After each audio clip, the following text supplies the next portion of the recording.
This episode is brought to you by FX's feud, Capote versus the Swans. Inspired by actual events, the series tells the story of Truman Capote and the women he betrayed. The original housewives. They were society's most elite women. Rich, glamorous socialites who defined a bygone era of high society New York. From creator Ryan Murphy, this drama series features an all-star cast, including Naomi Watts, Demi Moore, and Diane Lane. FX's feud premieres January 31st on FX Stream on Hulu.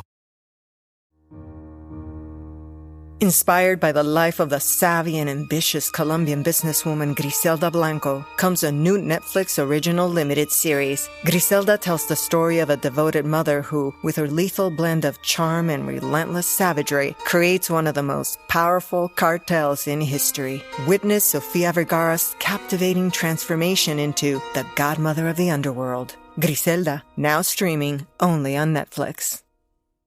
Bare naked, bare naked, bare naked, ABCs. Welcome to the Bare Naked ABCs, where we review every Bare Naked Ladies song alphabetically from 7 to Y. And this week we are not reviewing any song in particular.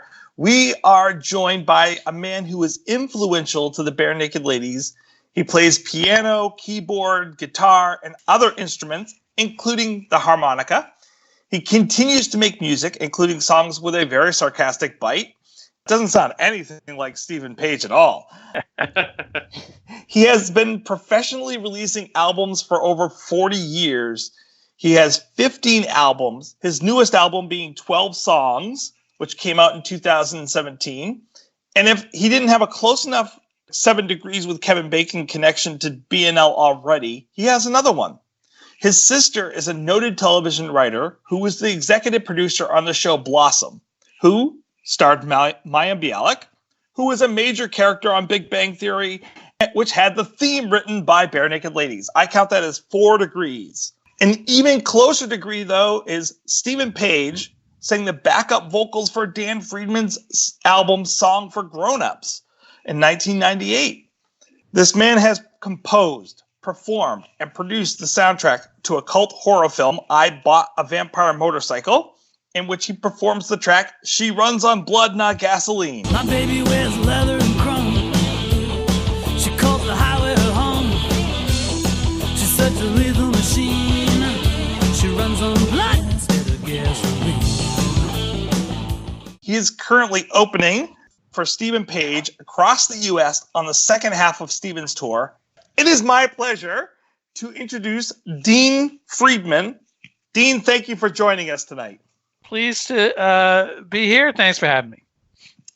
For those of our audience who are not familiar as Stephen Page is to your music, can you classify your music? Because I was listening this week, and you are so eclectic that I can't put you into any category. Well, you know what? I'm pleased to hear that. I take that as a compliment, although it's always befuddled record companies that I've worked with, and they're never sure, what bin to put me in. But I grew up listening to all kinds of music. I always thought that just favoring one idiom or style or genre was kind of a prejudicial, biased kind of way of looking at things. And I think, was it Duke Ellington or Satchmo said there's only 2 kinds of music. There's good music and bad music. So, I grew up, my mom was a singer. There was always some Broadway show tune on the piano and classical music. And then I got a transistor radio and started listening to all the top 40 and, the Beatles, the Stones, Supremes, Dylan. And then I definitely had an affinity for singer-songwriters, folks like Joni Mitchell and Randy Newman, James Taylor. And so that's something I've always aspired to do in my songwriting, which is to sort of something they've always, I think, had in common. A characteristic of their writing was that they painted very vivid pictures with their words and music, setting a scene on almost of a cinematic quality. So that's something I've always aspired to do starting out and still to this day, but in every genre. So I like that you describe my work as eclectic because kind of that's how I approach it. Oh, definitely. And I would definitely say you are very accomplished with what you were trying to set out and do, which is to paint these pictures, because your songs definitely do that, and they're gorgeous, and they're kind of all different types and coming in from different directions. Well, I guess I look at what I do sometimes as being someone who writes short stories that are set to music. And so, I think about character, and I think about, I even think about things like the lighting of a scene, because it sets a tone, it sets a mood. And, as I'm doing something that might be narrative or even historical or, newsy, contemporary, I still want the listener to have a sense of time and place. So I tend to be kind of very granular in my writing, in terms of a lot of detail. And I know that's a particular style, but for me, it helps in my mind. I imagine that the listener is able to use those details to relate to their own experiences and then fill in the gaps with their own lives. And in a way, I like to think that they are become collaborators in the process. Nice way of putting that. I like that. Well, if I do my job right, that's what I hope to achieve. So that, we're both a part of that world that's being depicted in the song. So what is your process on writing these songs? Like, how do you have a way that you tend to come about it and start, or do you start with the music or the lyrics, or does it kind of vary up? Every song is different, and that's what keeps it kind of interesting for me. Sometimes it starts with just an idea, or a topic or a theme. Sometimes with a title. Sometimes a musical phrase, a melody, or a rhythmic pattern, or a guitar lick.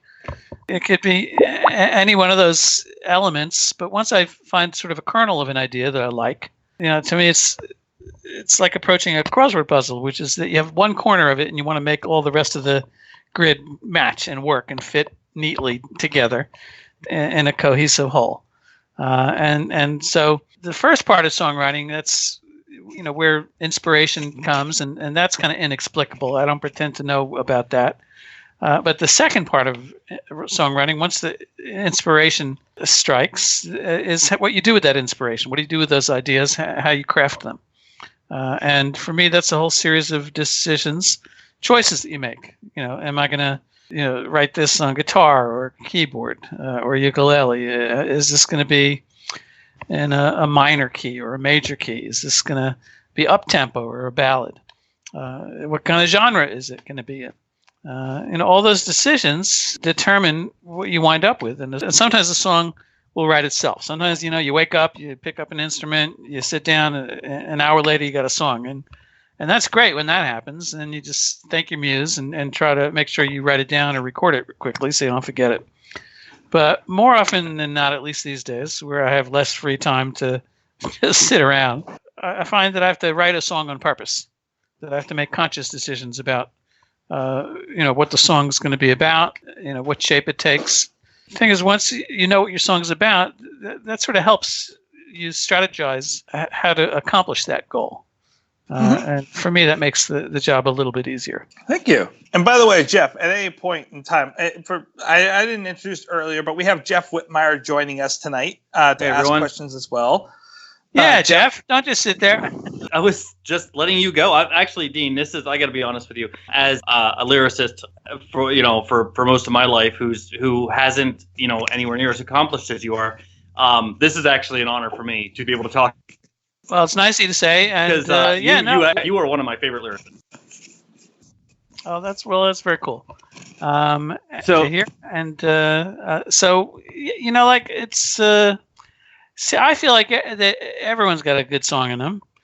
For me, songs are about self-expression, about describing, the world as you see it. My favorite songs are songs that are so idiosyncratic that only that person could have written them. I like them. I don't like homogenized, generic pop songs. I do like kind of idiosyncratic personal songs. To me, those mean the most. Go ahead, Jeff. Going off that, then, I would like to ask you about what I think is one of the most Dan Friedman songs you've written, and that would be "Lucky Stars." I know this is hard.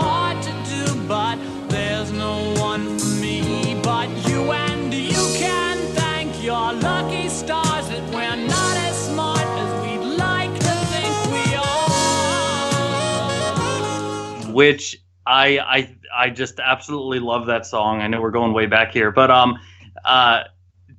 what was the process with that? Because just that whole... No, you asked about the process, about the song.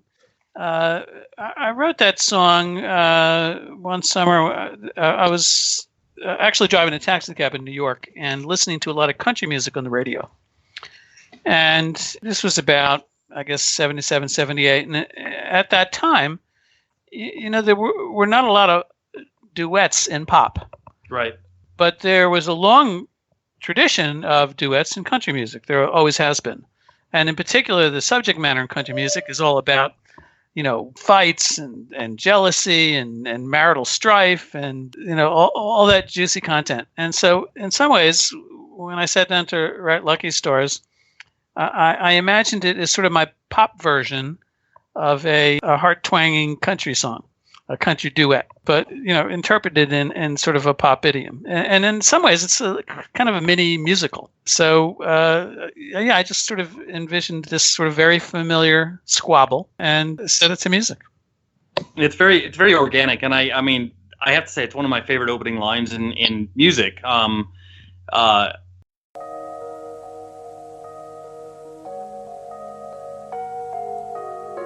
What are you crazy? How in the hell can you say what you just said?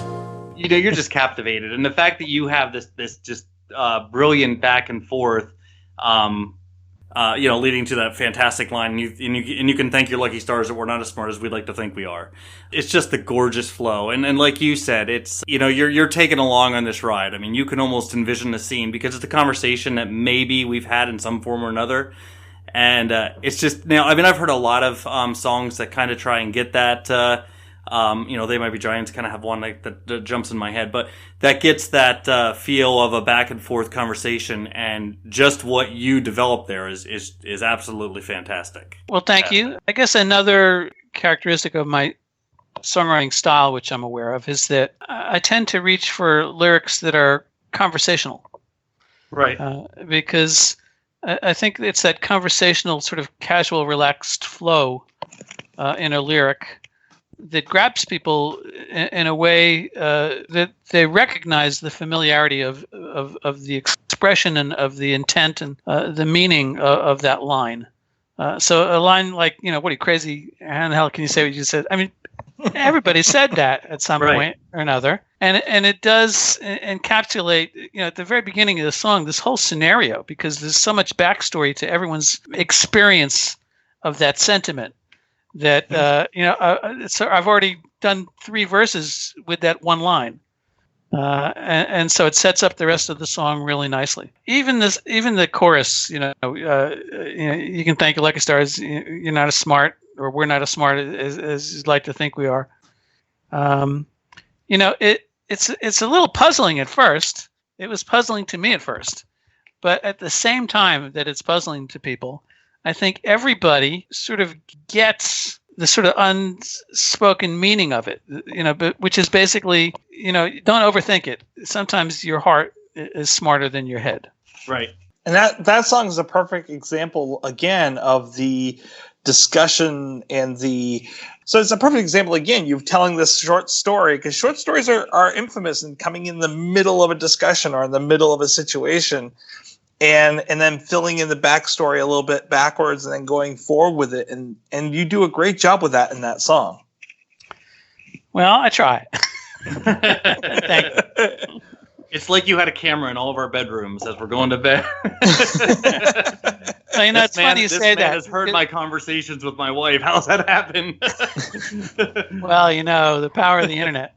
No, but it's funny you say that, because when I first wrote my song Ariel. She was a Jewish girl, I fell in love with her. She wrote her number on the back of my hand. I called her up, I was all out of breath. I said, come hear me play in my rock and roll band. Which is the first single off my first album. Mm-hmm. I was a little self-conscious at first about the storyline, because nothing really happens. This guy meets the girl, they go on a date, they wind up, making out while they're watching TV. That's the whole song. It's not much of a plot. But when I played the song for a couple of teenage girls who lived on my block, where I grew up in Paramus, New Jersey, they listened to the track and then they both turned to me and accused me of reading their diaries. And so when I got that reaction, it was encouraging because what it said to me was that it was a song that even as mundane as the details were, there was enough of it that they related very powerfully to. And, I think that's what people reacted to in the song. Well, I think it spoke to them and it reached in and hit on important things for them. Because, girls don't put things in diaries that aren't important to them at the time. So even though it seemed mundane for you, like to them, these were important things for these girls. Well, sometimes what you think are trivial details say everything. Mm-hmm. Well, and it's like you said, too. I mean, it's what separates. Like you, I mean, I kind of get disillusioned by the genericness of a lot of music that still gets popular. I mean, it's like anyone can write a love song. I mean, that's 95% of music. Only one song mentions that you specifically played with the vertical hold on the TV. And it's what, to me, is what separates, like, the music right and just gets that that feel of here's how specific it is. Here's how much that memory meant to me. Even though, like you said, it was it wasn't much of a storyline. It still is. It's a storyline for that person. At least here's me interpreting your own song. But but it's a very vivid memory for that person, and that's just to me what life is. It's like I remember that I was playing with the vertical hold. I remember that we made spaghetti, and Channel 2 was signing off the air, and that's the kind of writing that I don't just sweeps me in because it's so vivid. Well, no, I appreciate you saying that. It's funny, though, when you talk about your interpretation of it, because, that song is a good example of people bringing their own very detailed, elaborate interpretations to those lyrics, which were not necessarily my intent as a writer. But I would say that's okay, because once I write a song, it doesn't belong to me anymore, although I'll keep the copyrights and, the royalties. But in terms of what it means to people, that's solely, their option, and they're entitled to interpret it however they want. I once got a very long, this is snail mail days, letter from a guy who did an analysis of Ariel and pointed out what he claimed were all the sexual innuendos in the lyric. Now, some of them were intended there, but some of them were just not. I mean, there's a line, We went to Dairy Queen for something to eat. She had some onion rings, she had a pickle. She forgot to tell me that she didn't eat me. He claimed that pickles and onion rings were these phallic references. Now, it never occurred to me. But he's not wrong. That's a perfectly valid interpretation. In fact, someone recently wrote an analysis, a very detailed analysis of Ariel, describing it as sort of the Great Gatsby of popular music. Oh, wow. Evoking a particular place and time and an era and, a striving for something. Like I say, I welcome other people's interpretations because everyone else has a right to embrace a song and to ascribe their own meaning to it. And like I say, once the song is written, I don't control it after that. And so it's nice that people will make it their own in that way. So you talk about interpretation and collaboration and people kind of taking their own take on the song once it's out there. There are some of your songs that there's no need to interpret. There's no take to be made. Very, very political, very sexual, or some of them very sexual. So, like, for example, the political song 4 More Years, did you get a lot of flashback from people about these political songs, putting out your post, your feelings about these very controversial topics? Of course, yes, I do. Anytime you sort of delve into the political pond, you can expect to get flamed and negative feedback and all kinds of trolls, and that just goes with the territory. But, at the same time, if you say what you mean and you mean what you say, that's Horton the Elephant's theory. I meant when I said when it meant an elephant's faithful 100%. Well, I think that applies to songwriting as well. So it's your song. You might as well say what you meant to say, with veracity and earnestness. And so, yeah, sometimes you pay. There are consequences for doing that. But more often than not, I think that level of sincerity is something people will respond to. And, so far the feedback has been mostly positive. But, did you have a lot of say on the video that was made with that? Or did you auction that out to someone? Or? Oh, well, I did that video myself in Flash. Wow. And as well as a terrible pickle. And so they were both a lot of fun to do. I'm a sort of an animation hobbyist. I've always enjoyed it. My dad was an illustrator and animator. Oh, really? Yeah, he did Bert and Harry from Peel's Beer and stuff like that. So I've always enjoyed drawing and illustrating, and I've done some of my album covers and artwork in my albums and all. So I'm guessing that you did the album covers on the later end. I did the artwork for Submarine Races.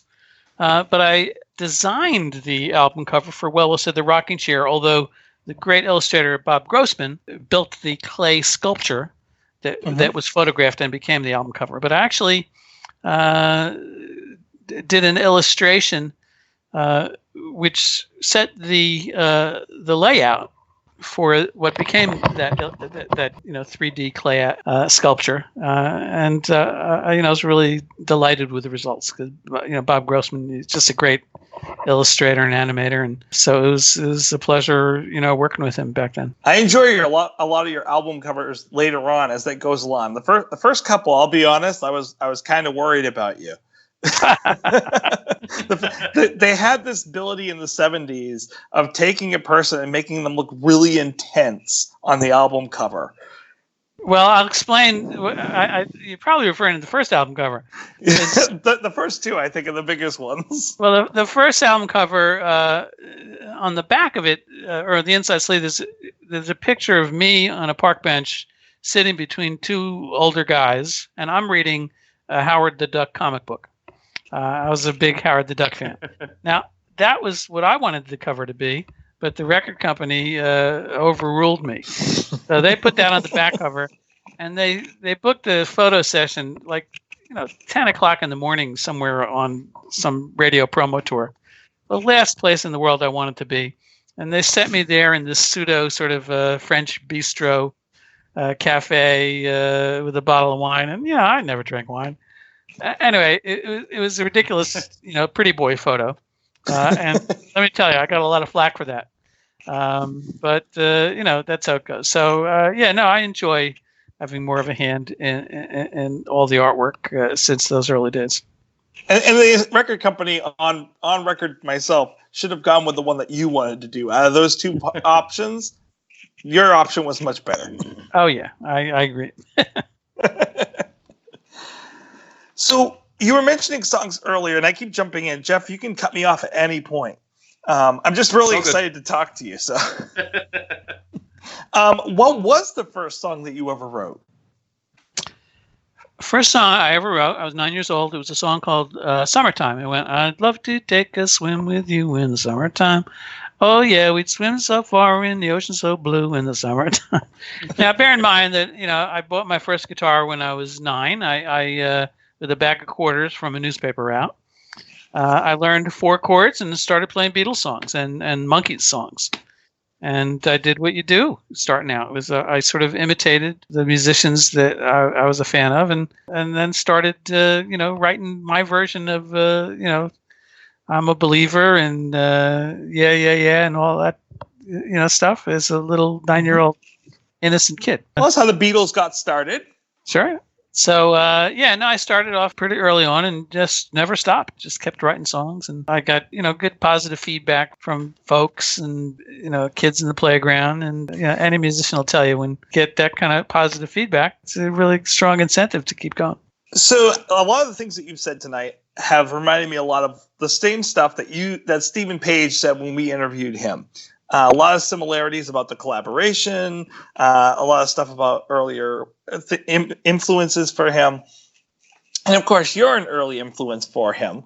You know, for people that obviously don't know, in a year and a half, we're going to be covering McDonald's Girl. I am in love with the McDonald's girl. She has a smile of innocence, so tender and warm. I am in love with the McDonald's girl. She is an angel in a polyester uniform. Can you talk a little bit about McDonald's Girl from Rumpled Romeo? Well, McDonald's Girl is a song off my third album, Rumpled Romeo, and the whole album was filled with teenage love songs, all about, you know, adolescent romance and adolescent angst. And, you know, I guess I was just in a romantic mood. And it's an album that it's almost sequential in terms of how the songs evolve. And McDonald's Girl was just, you know, about this teenage boy who was smitten with the girl behind the counter. Now, any musician that does gigs and, you know, drives home after the gig and stops at the local diner for a cheeseburger will inevitably fall in love with the waitress. And so, you know, that's just sort of a common theme.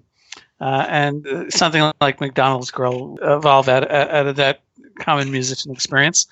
And when I wrote it, I felt really good about the song. It sounded to me like a pure pop song.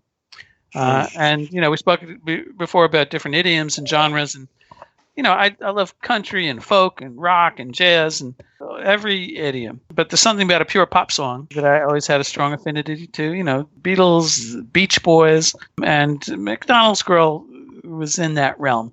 So I always felt strongly about it, believed in it. But the problem arose when it was released as the first single off the first album in the United Kingdom, which had very strict rules with the BBC, which is government radio there, about anything that smacked of a commercial trade name. And so it was officially banned. Same thing happened to the Kinks when they released Lola. They had to change the lyric Coca-Cola to Cherry Cola. Which that's an easy change. That was an easy change.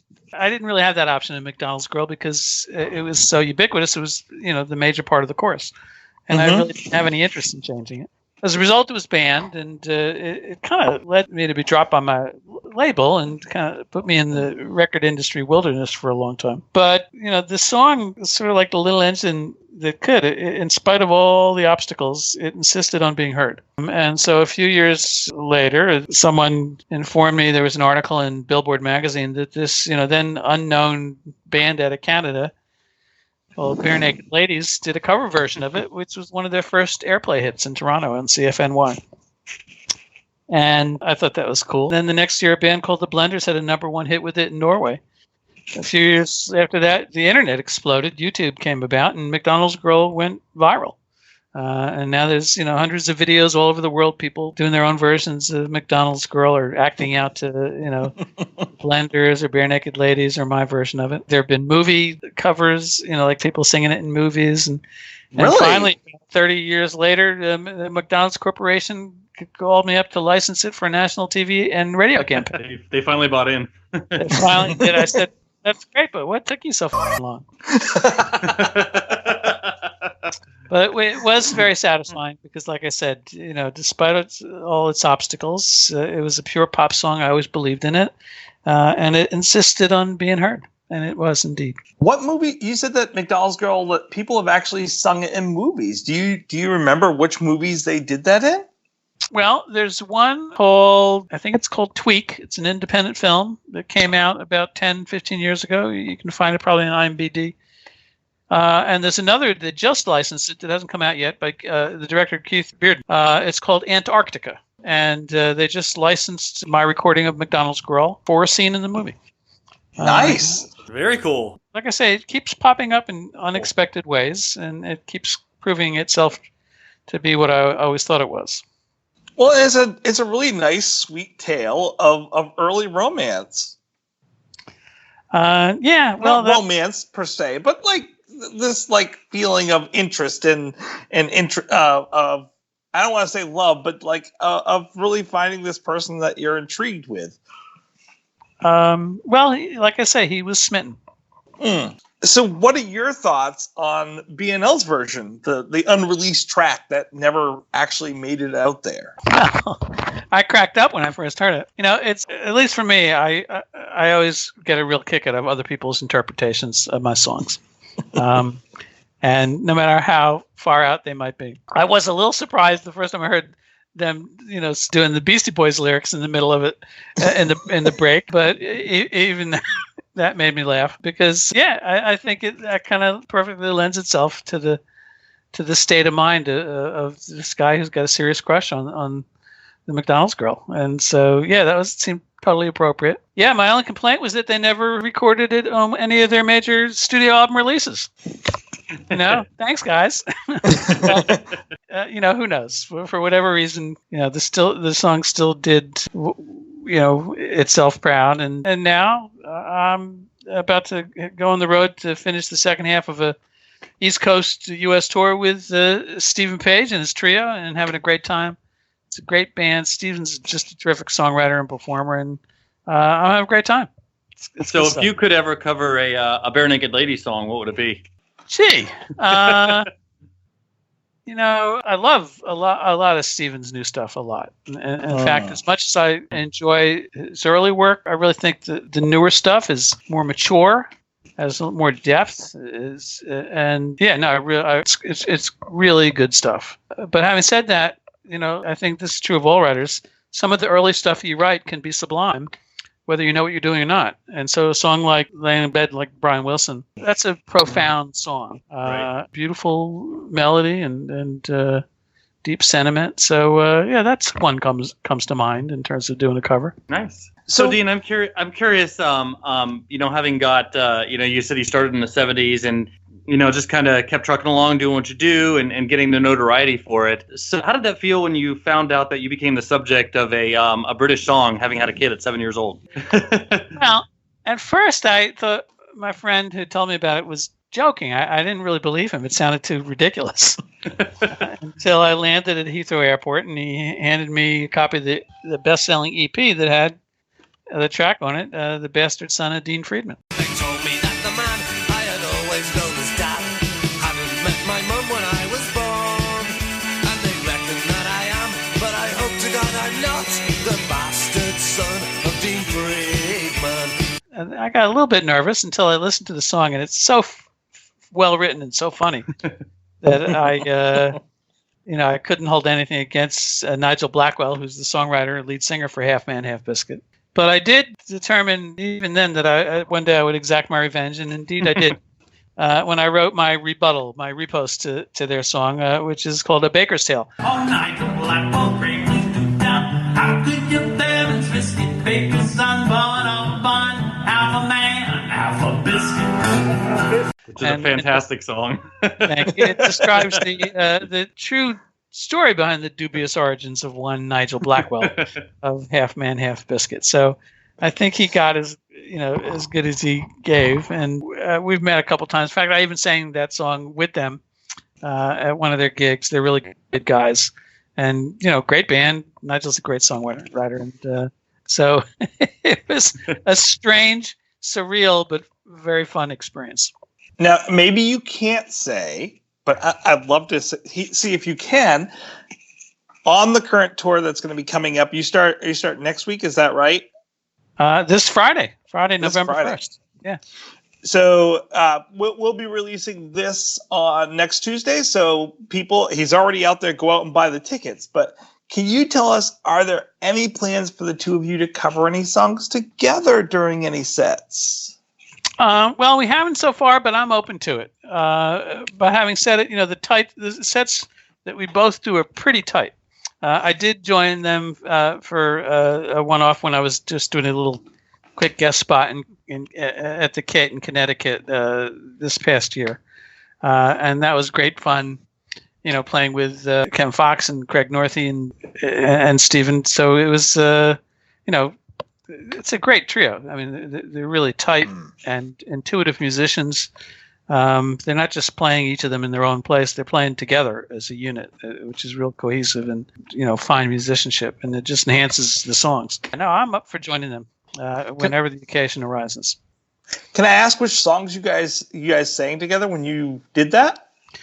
Oh, they brought me up just to do one tune, and they played Ariel. And so that was a lot of fun. And Wesley Stace was there too, so he was playing and singing along. They did all the background vocals. It was very cool. Now I'm going to ask you the hard question you've probably been asked a million times, and it's the question that parents always hate of who's your favorite child. But like, what is your favorite? What do you feel is the best song that you've ever written? Well, you're right. It is like asking which is your favorite child. Basically, you love them all. Some are better behaved than others. That's really what I can tell you. They all go out into the world and do their own thing, and some of them surprise you, and some of them frustrate you. But they're a party somehow remotely. They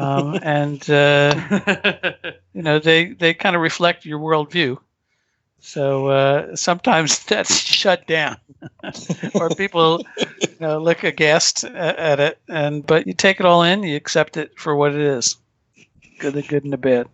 Well, I think listening to your music, if someone were to listen to your discography, I would think it sounds to me like you would appeal to a very wide range of people. I mean, if you're listening to a playlist of your music that's scattered album to album, you're gonna listen to, like, say, Song for My Mother. In the hollow of your arm, snuggled up all safe and warm, used to tell me tales of unicorns and kings.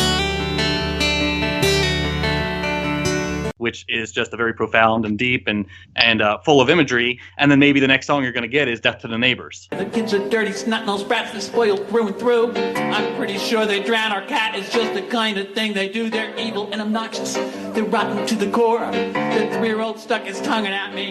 Buddy, this means war. Okay, well, there you go. A comment. Now, I absolutely love it. I love the diversity. We talked about how eclectic you are and the different styles and the different lyrics. But do you ever get comments from people that are like, "Yeah, I just really love that album, but that song." Well, you know what? What's funny is, because of what you're describing, there are definitely people who only love one type of song that I write. Some people just only like the comedy songs, whereas there are some people that just only love the romantic ballads, and then there are some people that only like the political stuff, where the more hard-edged stuff. And I'm happy if they like anything. And I can't impose my own sensibilities on someone, but I do appreciate folks who kind of mutually appreciate the range of what I do. Yeah, I see the genius of all of it. Like, yes, this is a brilliant song, absolutely funny, hilarious, lyrically dark, and this is a beautiful song because you just absolutely nail the romantic side of things. Like, just being able to see that, you're presenting life as a whole is the way I kind of see it. I mean, you're just covering so many bases. When you do a live show, do you mix it up pretty much then? You get a little bit of everything in there? I try to, absolutely. And, that's the challenge of doing a live song, but at the same time, the fact that I have a lot of stuff that's just plain funny, it sort of leavens the set, so that I can mix it up and kind of alternate some of the lighter stuff with the more serious, heavy stuff, because I don't want people walking out of the gig in tears. But it's nice when people come up and say, you know what, I loved the show, it was hilarious, and it also made me cry. As long as they get the full range of those experiences and emotions, then I've done my job. Nice. And I can see how you had a lot of influence on Stephen Page, young Stephen Page, and probably the other Bare Naked Ladies too, but I haven't talked with them. I don't know for sure, but definitely young Stephen Page was influenced by how much you, like, a lot of your similarities in there with all the different varieties and how he likes to make people cry, but then also make them laugh and tell a serious song. Now, I know Stephen did backups for songs for grown-ups. Do you remember which songs he was doing the backup vocals on that one for? Well, he definitely sang background vocals on Hobnobbin'. And I'm hobnobbing, making the scene with Wolverine. And I'm hobnobbing, talking trash with the lads. I'm hobnobbing, getting in the swing with the thing. I'm hobnobbing with Batman and Robin. Which is a song all about my favorite superheroes. I love Hobnobbin'. That is an amazing song, by the way. Thank you. And so that's Steven singing background vocals on it, Hobnobbing with Batman and Robin. And he also sang background vocals on Ayamba Yaya Who. Ayamba Yaya Who, Ayamba Yaya Who. In this world there's nothing new. Mayan Koya Hey. It's just another day. And maybe one or two more, but honestly, I can't remember that looking at. There are like 30 tracks on that album, a double CD, or 28 tracks, 14 on each side. He was down for the afternoon in the studio, and it was very gracious of him to agree to do that. No, I appreciate that he did. How did that come about? Well, I had, as I say, learned that Bare Naked Ladies had done their cover of McDonald's Girl. And I just reached out to him. I said, I really got a kick out of your cover, and thanks for spreading the music. And by the way, I'm in the studio doing a new album, and if you're in New York anytime in the next month, I'd love to have you stop by and lend your vocals to some of these background tracks. And he didn't have to respond, but he very graciously did so, and he came up to Peekskill, New York. A bunch of us got on mic and sang Hobnobbing with Batman and Robin. And so it was a lot of fun, and it was nice of him to do that. So kind of talking and sticking to the grown-up theme, I want to talk a little bit about the Girls in the Attic. It is a very different album. It takes a left turn and goes in a different direction than things I'd heard on the other albums. Had you ever heard Corky and the Jukes Pigs before this album?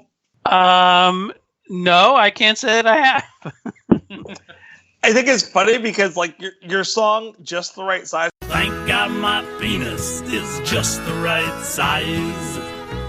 If it got any bigger, it'd burst my Levi's. It used to be longer till I got circumcised. Just the Right Size reminds me a lot of, and it's definitely not a pull from or anything like that. So no Corky and them don't go and try to sue Dean, because like that's not going to work. But it reminds me a lot of The Church that they wrote. We belong to the Church of the Well-Endowed Men. If you measured us a feet, we'd be over 10. Thank you, Lord, for making us well-endowed men. The song The Church, which I also love, so it's a huge compliment. I'll have to take a listen to it. But I could not stop laughing listening to that song. Well, you know what? Back in 2001, I performed for the first time at the Edinburgh Fringe Festival in Scotland, which is, as far as I understand, the largest and the oldest arts festival in the world. So for 3 weeks in Edinburgh, in Scotland, about 30,000 performers of every ilk, actors, musicians, dancers, every kind of artist you can imagine, descends on the city, and they do 3,000 shows over those 3 weeks in 300 different venues. So it's like this huge outdoor arts festival. It's really an awesome experience. Now, when I started doing it in 2001, there was not a lot of music, but mostly there were theater groups and comedians. In fact, most of the top British comedians came out of the Edinburgh Fringe Festival. So I had a great time seeing some of these really brilliant comedians, folks like Boothby Graffo, Jenny Godley. And I was really taken with the kind of cutting edge, pushing the envelope writing that they did. Now, I've always written comedy songs. There's always one or two kind of humorous tracks on my albums from when I started out. But I was very inspired by these great comedians at the Edinburgh Fringe Festival. And so I went home and I thought, well, you know what? I could do that. I'm going to write a bunch of comedy songs. And that turned into Squirrels in the Attic, which is, you know, sort of my way of saying, you know, there's something noisy going up there in your head, something mischievous happening that you're not too aware of it. It's kind of squirrely sounds going on. And so it was a lot of fun. You know, I got to be silly and perverse at the same time. And so songs like I Miss Monica, dedicated to Washington's favorite intern. I never really liked you all that much. Doink Doink is just a little joint. You mentioned Death to the Neighbors and 4 more years. And Just the Right Size, of course. So it was something that I had a lot of fun doing. And I think evoked a lot of laughter and the folks that have listened to it. People probably know you more for your music than anything else, but you've also written books about synthesizers. But more interesting to me, you are now the president and creative director of In Video Games. Is that correct? Well, in 1989, I designed what became the very first virtual reality video game for television, a game called Eat-a-Bug, which was aired on Nickelodeon's Total Panic. And bearing in mind, this is 2 decades before Microsoft Kinect ever came out, or the Wii. And, that kind of camera-based VR interface that we are now so familiar with, that they sold 100 million units or 10 million units to, whatever. But back in 1989, it was very cutting-edge technology. It cost a lot of money to put a system together. I saw a developer demonstration at a trade show and was really taken with it. And I did a demo and we managed to license it to Nickelodeon. And then the next year, I was hired to program a dozen games for a show called Nick Arcade on Nickelodeon. And that led to designing these camera-based VR games for leading children's museums and theme parks all over the world. And it was great fun. And, millions of kids enjoyed it. Not just kids, adults too. It was, science museums everywhere. It was just a little bit ahead of its time. As I say, it was 2 decades before it became a consumer product. It paid my bills for a while through the 90s. It was a great experience, and I'm proud of the work that I did. Well, that's really cool. Like you're artistic in so many different ways and connected into all these different things. That's really neat. Just to me, there were, the same way a guitar and a piano and a ukulele and a harmonica or a banjo are just different instruments, different colors in the musical palette. I view, the video game software and video and Photoshop illustration software in that same way. They're just different colors and audio-visual palette. And for me, it's just something that I get to play with the same way I play with, notes and words.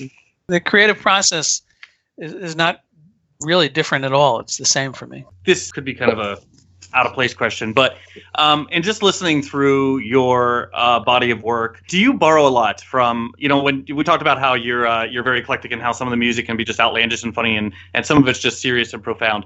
Does some of the writing come directly from life? Like I just couldn't help but notice, and I tend to read into things. That's my flaw.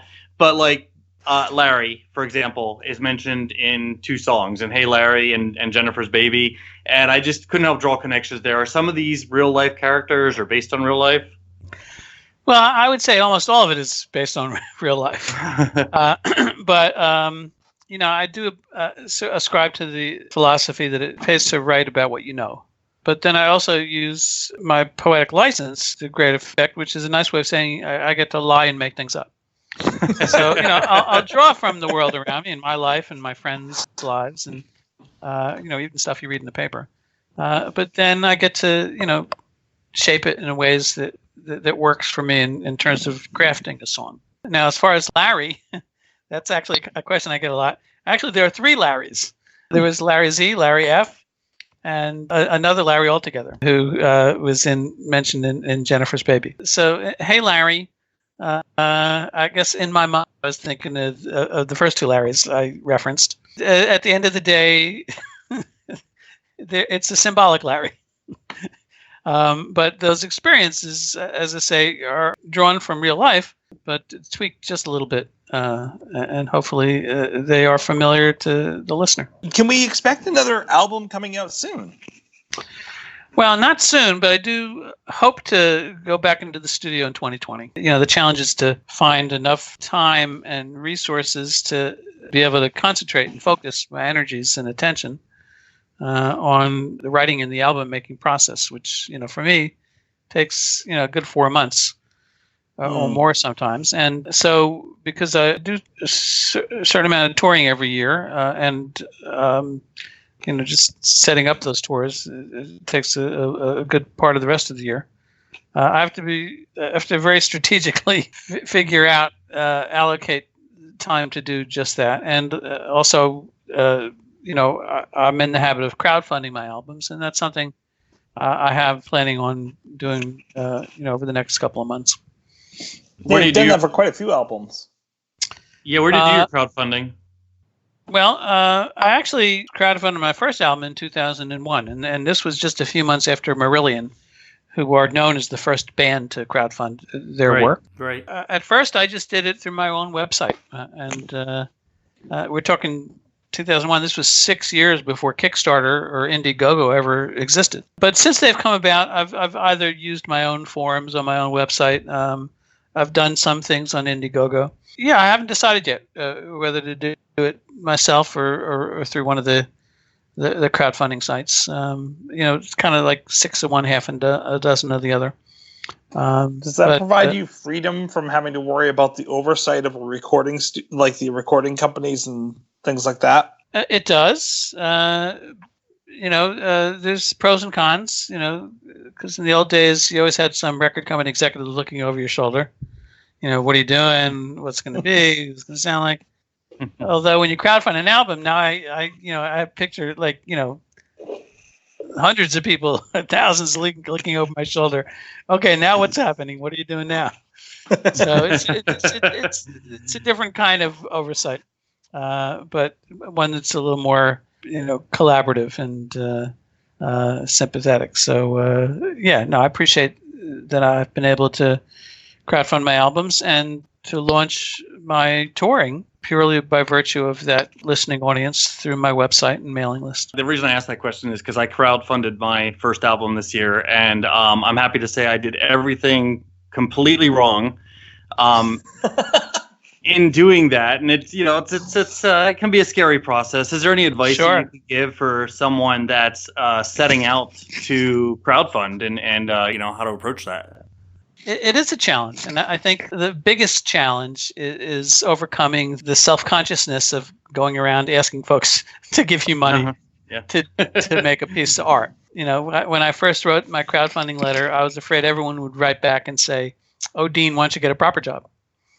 And some people actually did that. They say, "Hey, I work for a living. Why don't you work for a living?" But enough people were supportive of those efforts. I will say this, that even though my last, 1, 2, 3, 4 albums have been crowdfunded. The crowdfunding alone never really paid for all the production or for my bills during the production process. So it was always supplemented, through my own efforts and on rare occasions through, some windfall like the McDonald's Girl commercial or, a benevolent sponsor. But, there have always been patrons of the arts that made, all the legendary artists possible. It can be difficult to feel like you're entitled to ask for that help. But sometimes if you're committed to making an album and to creating your work as an artist, then, you summon up the courage to do just that. And there'll always be someone who'll be critical of it. At least in my experience, at the end of the day, it was worth that self-consciousness and some of the embarrassment to wind up actually being able to deliver something that I think has entertained and meant a lot to a lot of people. We've talked about a lot of your songs tonight. Not all of them, because you have a very long discography. Is it okay if we use little snippets of those songs to kind of entice people to go out and listen to more of your music? Please do. And with that being said, are there songs that we haven't mentioned tonight that you would definitely want me to make sure that we paste some little snippets of in here to entice? Because we haven't covered that genre, we haven't covered that kind of feel. I know when I'm thinking about it, Time Flies. I put on a jetpack. I said, honey, I'll be right back. I'm just going to the store. Then I flew out the door. I soared through the air, circle around the square, practicing my freestyle. Then I hovered a while. Time Flies is a very Kevin kind of feel. You know, Kevin from Bare Naked Ladies, we have that kind of feel on that song. Your Pretty Face is very jazzy but beautiful.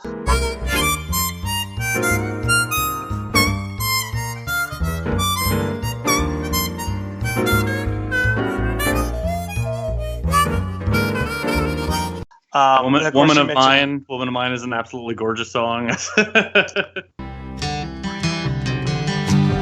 Oh, woman of mine, you picked a mighty fine time to tell me that you're on your way. Now that I'm out of my mind, tell me how the hell I'm ever gonna make it through another day. Well, baby, there's just no way. Thank you. Are there any that you're thinking of that you're like, oh yeah, you didn't touch on that, and that's another genre that I hit that people might be interested in hearing? Well, I guess what comes to mind is that I've written a whole bunch of silly kid songs. I'm going to send you a couple of links that you'll be able to explore at your leisure. I'm very excited now. Let's see here. We're asking you to pick your kids again. Oh, you are. Well, these are literally kids' songs, so that's Here we go. Well, I sent you two links. All right, excellent. The second one is a collection of kid songs that I've sold for years. It was really just a demo that people kept, demanding that I make copies and sell, and so. But it's got a lot of really silly songs that a whole generation of kids have grown up listening to with apparently no ill effects. And a lot of them I turned into one of them in particular is called Smelly Feet. Oh, he's quite a guy, but I can't lie. No, you can smell him from across the street with those smelly feet. And I turned it into a kids musical. In fact, let me get that link for you if I can find it. So yeah, I've got a whole extensive catalog of children's songs, which I'm real proud of, and kids love them. And the musicals I've written are really silly. This musical Smelly Feet is a children's musical that really stinks. And but I also wrote for my Jewish landsmen a collection of silly Hebrew school songs.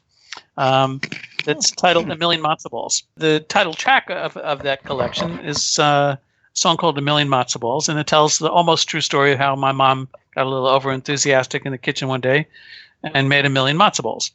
And it's sort of my version of On Top of All Spaghetti, all covered with sauce. Yeah. But instead of meatballs flying all over the place, there's a million matzoh balls. And you'll find in one of the links that I sent you that, curiously enough, it's another one of the film covers that I had. Film syncs. There's a song, a movie called Lemon that stars indie feature that came out a couple years ago, starring Rhea Perlman from Cheers, the actress from Cheers. They used my song "A Million Matzoh Balls." I have to warn your listeners up front: if you ever, check out this movie Lemon, it's one of the most depressing movies of all time, except for about this 2-minute segment where the whole family, this very dysfunctional family, sings my song "A Million Matzoh Balls," which every review from the Wall Street Journal to the LA Times singled out as the highlight of the film. It's described as a classic moment in Jewish film cinema history. And so I would invite you to choose at least one track from the kids' material. Squiggles, zigzag, circles, lines, and dots. They're fun to draw and you can use them lots and lots. Every letter has them in different spots. Squiggles, zigzag, circles, lines, and dots. Because it's pretty funny stuff. And it sort of it complements all the grown-up stuff that I do. When I write a grown-up song, I'm always a little conscious of practicing some measure of restraint when it comes to excessive punning and alliteration. But when I do a kid's song, I feel no compunctions and I feel no necessity to exercise any restraint. That's why I enjoy them. And that's about it, guys. You have been an amazing guest. Thank you so much for joining us, Dean. Yes, thanks, Dean. Thanks for I having me. highly encourage everyone. DeanFriedman.com. You can go out. You can buy his albums. You can also download any of the music as well. I recommend going there because I don't know how much of that you get from there versus how much you get on iTunes. So go right directly to his site and get it from there because I'm guessing that you get a better percentage from there. I do indeed. And if you're listening to this on Tuesday night, then just to let your listeners know, I'm still going to be out on the road with Stephen Page and his trio. And looking forward to gigs in Philadelphia at City Winery, in Bethlehem, Pennsylvania, in Mamaroneck, New York on the 9th, and Roslyn, Long Island on the 10th. Anyway, so just check my website or the Stephen Page website for those tour dates, and hope to see you folks out on the road. Yeah, and those seats are selling quickly, so go out and get them. They are, like Stephen Page's shows are really selling out. You can't wait till last minute. You can't show up the night that it goes up. Yeah, some of the New York dates are already sold out. But yeah, check them out online and come join us. You'll have a great time. Yeah, I just got excited because I checked that you're going to be at Music Fest in Bethlehem, which is literally like an hour and a half from me, so that's pretty awesome. Well, come say hi. Hope to see you there. Will do. So thank you very much. You're welcome on the show anytime that you want to come on and talk Bare Naked Ladies or any of the songs. But you've been an amazing guest, and thank you for all of your time. You spent more than a considerable amount of time talking with us and answering our questions. It was a pleasure, guys. You take care, and I'll catch you down the line. You too. Thank you. Have a good night, Dean. You too. Thanks, that was fun. Don't forget, no regrets, except maybe one. It is my pleasure to introduce Dan Friedman. Dean, Dan, thank you. Dean, Sorry. I did it again. I'm going to stop and correct I'll myself. let you do it again, and no worries, because that happens. All week long, I have been Especially typing Dan every with time I dyslexia. type. No worries. This is why we don't do it live, Dean. That's right. So here you go. Take 2. All right.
It is my pleasure to introduce Dan Friedman.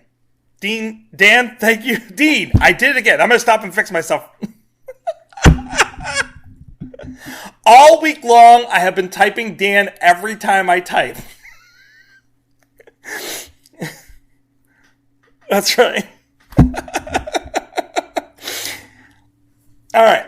To celebrate joining Pantheon Podcasts, Rock Camp, the podcast, the official podcast of Rock and Roll Fantasy Camp, is giving away a guitar signed by Mike Portnoy of Dream Theater, Marty Friedman, formerly of Megadeth, and legendary shredder Zakk Wylde, plus our rockstar counselors like Vinny Appice, Monty Pittman, and more. To enter to win, simply follow, rate, and review our podcast on your preferred platform, and that's all you have to do. For more information, go to rockcamp.com/podcast.